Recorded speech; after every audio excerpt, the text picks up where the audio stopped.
Hello and welcome to this Thursday edition of the World Report. I'm Arjun Samad Mahendran. Let's take a look at what's making headlines around the world. External Affairs Minister S Jaishankar will hold bilateral talks with Russian counterpart Sergey Lavrov in Moscow just moments from now, by the way. Now this, as Chinese Foreign Minister Wang is in Pakistan for the fifth round of the Pakistan-China strategic dialogue. Amid the US importing a 50% tariff on India, External Affairs Minister S Jaishankar has pushed to in fact increase trade with Russia, encouraging Russian companies to engage more intensively with their Indian counterparts. Now, noting India's rapidly growing economy and initiatives like the Make in India or the Atmanirbhar initiative that have opened up new windows for foreign businesses, EM Jaishankar said that these dimensions represent the invitation for Russian companies to engage more. Now, this report brings you more on Jaishankar's official trip to Moscow.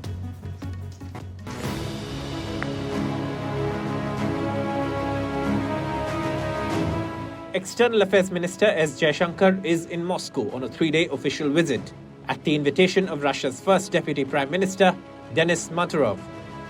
His top agenda is to co-chair the 26th session of the India-Russia Intergovernmental Commission on Trade, Economic, Scientific, Technological and Cultural Cooperation. The talks are aimed at boosting cooperation across key strategic sectors. Jaishankar will also address the India-Russia Business Forum to push trade and investment opportunities. The Ministry of External Affairs calls the visit central to strengthening what it describes as the long-standing and time-tested India-Russia special and privileged strategic partnership. On the diplomatic front, Jaishankar is scheduled to meet Russian Foreign Minister Sergey Lavrov. Their talks continue a series of high-level engagements, the two leaders having last met during the SCO Foreign Ministers meeting in July and at the BRICS summit soon after. The momentum has been steady. Earlier this year, Foreign Secretary Vikram Misri held consultations in Moscow with Deputy Foreign Minister Andrei Rudenko. Beyond the official meetings, Jaishankar laid a wreath at Moscow's Tomb of the Unknown Soldier, honoring Soviet soldiers of World War II. He also interacted with Russian scholars and think tank representatives, discussing bilateral ties, global geopolitics, and India's strategic perspective. The visit now sets the stage for a potential high-level engagement later this year, with Russian President Vladimir Putin expected to visit India following an invitation from Prime Minister Narendra Modi. With Ridhima Kedia, an NDTV Bureau Report. Russia expects to continue supplying oil to India despite warnings from the United States. Now, the Russian embassy officials in New Delhi have said, further adding, in fact, that Moscow hopes trilateral talks will soon take place with India and China. Russia's first Deputy Prime Minister Denis Manturov said separately that the country saw scope for supplies of liquefied natural gas to India. We continue to ship fuel, including crude oil and oil products, thermal and cooking coal as well. We see potential for the export of Russian LNG. Manturov was quoted as saying by Interfax news agency. Now that's one of Russia's state news agencies for perspective. Now he also added that according to the RIA news agency that Russia was counting on expanding nuclear energy cooperation with New Delhi. This report brings you more. We shift our focus to the Middle East, where Israel has announced the start of ground operations in Gaza City, prompting the remaining civilians in the enclave to flee to the south. It has also said that the military will call up 60,000 reservists for this offensive. Now, hundreds and thousands of civilians who have in fact sheltered in Gaza City were ordered to evacuate and seek refuge in southern Gaza on Thursday morning. Now, this came as Israel officially began its ground operations in Gaza City. Now, this after, of course, the IDF confirmed media reports that the offensive had indeed begun, calling it a preliminary stage of a plan to control the entire city. Here's what the IDF is saying. כחלק מההיערכות לשלב הבא, הנחה הרמטכ"ל להוציא 60,000 צווי מילואים לתחילת ספטמבר. בנוסף לצווים אלו, נעריך עוד כ-20,000 צווים למשרתי המילואים בגדודים שמשרתים כבר היום.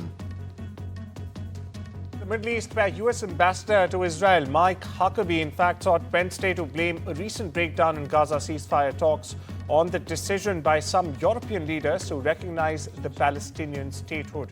Talks over lasting ceasefire have repeatedly stalled since the early months of the war sparked by Hamas on the 7th of October 2023. And long before, in fact, there was any talk of major European states recognizing Palestinian statehood.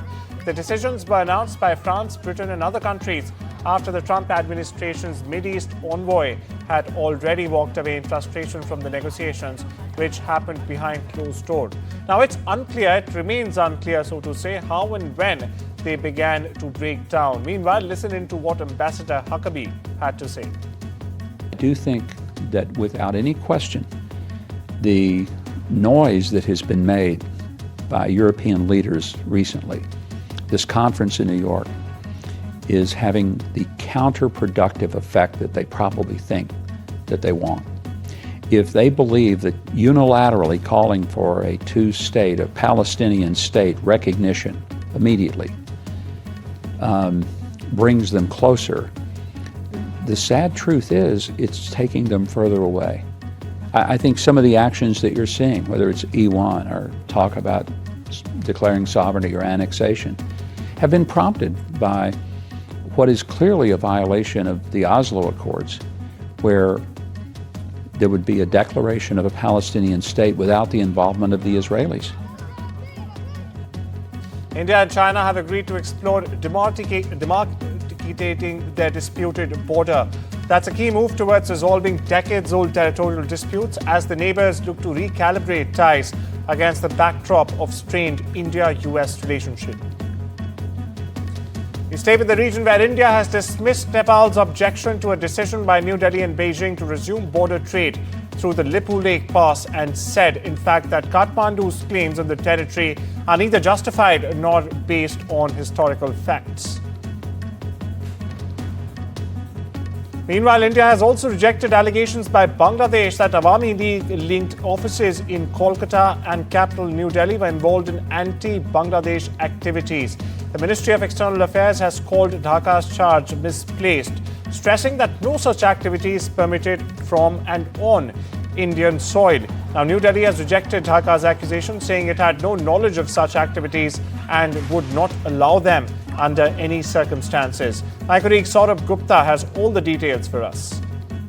After Bangladesh put out that statement that accused India of allowing anti-Bangladesh activities, mainly by allowing the Awami League, which is banned in Bangladesh, to operate from India, Bangladesh also alleged that the Awami League had set up offices in New Delhi and Kolkata, and that this was an affront to people of Bangladesh, and that this could trigger anti-India sentiment, and also, this could lead to a further worsening of ties, and saying that, all of these things are something that India should look into and avoid. This statement that came from the Foreign Ministry of Bangladesh has now led to a very sharp, terse and to-the-point response from India. One, that India does not allow its territory for activities against any country. Two, the statement from Bangladesh is misplaced. And three, and most importantly, Bangladesh should hold elections as soon as possible, and they should be free, fair and inclusive. That is the point that India has been making, while there have been anti-India statements, open anti-India statements, including one from the chief advisor of the interim government, particularly targeting India's northeast. India has been circumspect, India has responded, but India has been circumspect, and India has been respectful of the close ties that India and Bangladesh had shared. But now, of course, that relationship has been strained, and India has responded with a very firm statement on what Bangladesh's foreign ministry said earlier in the day. We shift our focus westwards, viewers, where the FBI has reportedly captured and arrested an individual on the FBI's 10 most wanted fugitive list. Now, Cindy Rodriguez Singh in India, in fact, for a warrant for the murder of a 6-year-old son. Rodriguez Singh is believed to have an active federal warrant for unlawful flight to avoid prosecution and an active Texas state warrant for capital murder of a person under 10 years of age. Rodriguez Singh allegedly fled the United States to avoid prosecution on charges related to the murder of a child, Noel Rodriguez Alvarez. Bringing prominent White House support to the streets of Washington, Vice President J.D. Vance and Defense Secretary Pete Hegseth on Wednesday visited with National Security Guard troops at the city's main train station as protesters chanted "Free DC." The latest tense interlude from President Donald Trump's crackdown in the national capital. Now, the appearance, which also included White House Deputy Chief of Staff Stephen Miller, was a striking scene that illustrated the Republican administration's intense focus, so to say, on the situation in Washington and its willingness to go forward and promote an initiative that has polarized the Democratic-led city. We get you more. I want to come here, highlight what they're doing, say thank you in person, obviously pass out a few burgers, but most of all, just send a message to the American people. Look, we don't have to live like this. We do not have to allow our cities to be taken over by violence and by disorder and by chaos. You can actually do stuff. You can actually bring law and order to communities. You've just got to have the political willpower to do it. We have workers and everyday people terrified to go to work around Washington, D.C. We have communities showing up for their neighbors. The power is in the people, and that is why Hegseth and J.D. Vance are here today, because they're afraid, and what they think that they need to do is to clean up crime and to stand for democracy is bringing in tanks and troops. As they cut funding for healthcare and for housing, there are climate disasters happening between Puerto Rico, Texas, all over the world. What true national security, true security and safety is investing in communities, is investing in Black and brown communities in DC that have been totally neglected. So we're here to say, from DC to Palestine, we are on the side of the people. We want occupation of no communities, and we want to be investing in the very things that make communities thrive, and it's not more military. Stay with the West, where Hurricane Erin is strengthening again, and forecasters say it could also, in fact, re-intensify into a major hurricane. Now, the storm is creeping towards mid-Atlantic coast and churning up menacing waves, as you see on your screens right there, that have closed beaches all the way from the Carolinas to New York City. It's expected to peak over the next 48 hours. Now, Erin, viewers, is unlikely to make landfall along the east coast before turning farther out to the sea. However, authorities are warning that its loud swells might as well cut off roads on North Carolina's Outer Banks and whip up life-threatening rip currents from Florida all the way to New England. The National Hurricane Center, meanwhile, is watching two more tropical waves to the east of Erin. We get you more. I'm here in the village of Rodanthe on North Carolina's Outer Banks, where wave action from Hurricane Erin has been pummeling the coast. The islands of Hatteras and Ocracoke have been ordered evacuated, and as many as 2,200 tourists were taken off Ocracoke Island on Monday by ferry. Since 2020, about a dozen homes like the ones behind me have been taken out by various storms, and the fear is that these two will soon share their fate.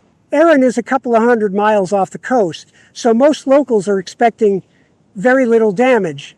The big worry is that the storm might take out portions of North Carolina 12, which is a thin two-lane highway that is the only connection between this part of the state and the mainland. The storm is expected to keep roiling offshore as it heads northeast, but some of the worst waves might not come until Thursday evening. Walmart has recalled frozen raw shrimp sold in 13 states because federal health officials say it could have potential radioactive contamination. That's right, the U.S. Food and Drug Administration of the FDCA has asked Walmart to pull 3 lots of Great Value brand frozen shrimp from stores. This after federal officials detected cesium-137. It's a radioactive isotope in shipping containers and a sample of breaded shrimp imported from Indonesia. Now, cesium-137 is a byproduct of nuclear reactions, including nuclear bombs, testing, nuclear operations, and accidents as well. Moreover, it's widespread around the world with trace amount found in the environment, including soil, food, and air as well. Now, the level detected in the frozen breaded shrimp was far lower than FDA intervention levels. However, the agency said that avoiding potentially contaminated products could also reduce exposure to low-level radiation that could, in the future, lead to health problems. The Menendez brothers are set to make their case for parole starting Thursday, marking the closest, in fact, they've been to winning freedom from prison since their convictions almost 30 years ago for murdering their parents. Eric and Lyle Menendez were sentenced in 1996 to life in prison for fatally shooting their father, Jose Menendez, and mother, Kitty Menendez, in their Beverly Hills mansion in 1989. Now, this report brings you more. Eric and Lyle Menendez are having their parole hearing starting this Thursday, marking the closest they've been to freedom from prison in almost 30 years. If they are granted parole, it could still be months before they walk free. The brothers are at the Richard J. Donovan Correctional Facility, a maximum security prison in San Diego. The brothers were convicted in 1996 of killing their parents, Kitty and Jose Menendez, in their Beverly Hills home. The two were only 18 and 21 at the time. It was a case that shocked the nation and continues to draw attention. The Menendez brothers were initially sentenced to life in prison without the possibility of parole. But earlier this year, an LA judge reduced their sentences to 50 years to life, making them immediately eligible for parole. They will be considered individually and have their hearings through video conference, with the board assessing whether the brothers pose an unreasonable risk of danger to society, if released, considering factors like criminal history, motivation for the crime and signs of remorse, behavior while in prison, and plans for the future. If the parole board decides they should be released, the decision has to be reviewed by their chief legal counsel within 120 days. Then, California Governor Gavin Newsom has the final say and has 30 days to grant or deny them parole. Hungary celebrated its national holiday on Wednesday with Europe's largest fireworks display over the river Danube's route through Budapest. Now, during the elaborate 30-minute show, spectators could see more than 45,000 pyrotechnics launched from 500 sites, barrages and bridges along a 5-kilometer stretch of the river. Now, viewers, the annual fireworks were complemented by a drone show forming symbols from the Hungarian history. Officially known as St. Stephen's Day, August 20th is one of Hungary's most significant national holidays. In fact, when the country celebrates the establishment of the Hungarian state and honors the legacy of King Stephen I, who established the Christian kingdom of Hungary in the year 1000.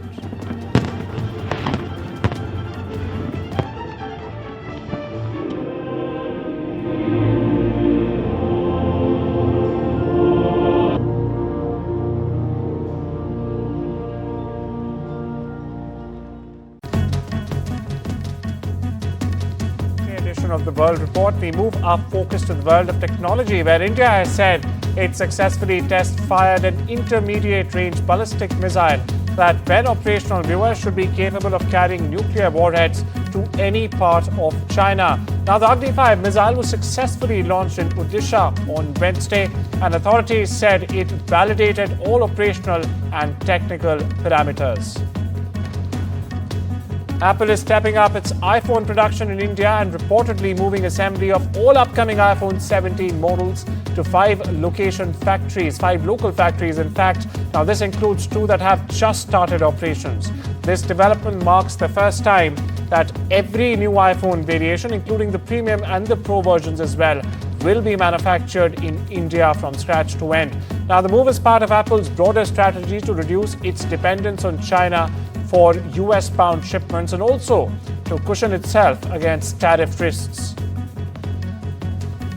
Elon Musk's internet satellite business Starlink will roll out Aadhaar-based verification to onboard customers when it launches in India. The Ministry of Electronics and Information Technology has confirmed to NDTV. Now, the company has also secured approvals from India's space regulator, InSpace, to begin commercial operations and is also expected to, in fact, launch towards the end of 2025 or the beginning of next year, 26. In the world of sports, Shreyas Iyer is leading the race to become India's next one-day international or ODI captain. According to sources, the selectors see Iyer as a long-term replacement for Rohit Sharma as far as captaincy is concerned. Meanwhile, on Tuesday, Iyer was snubbed by the selectors from India's 15-match Asia Cup squad, which saw the return of Shubman Gill to the T20I side.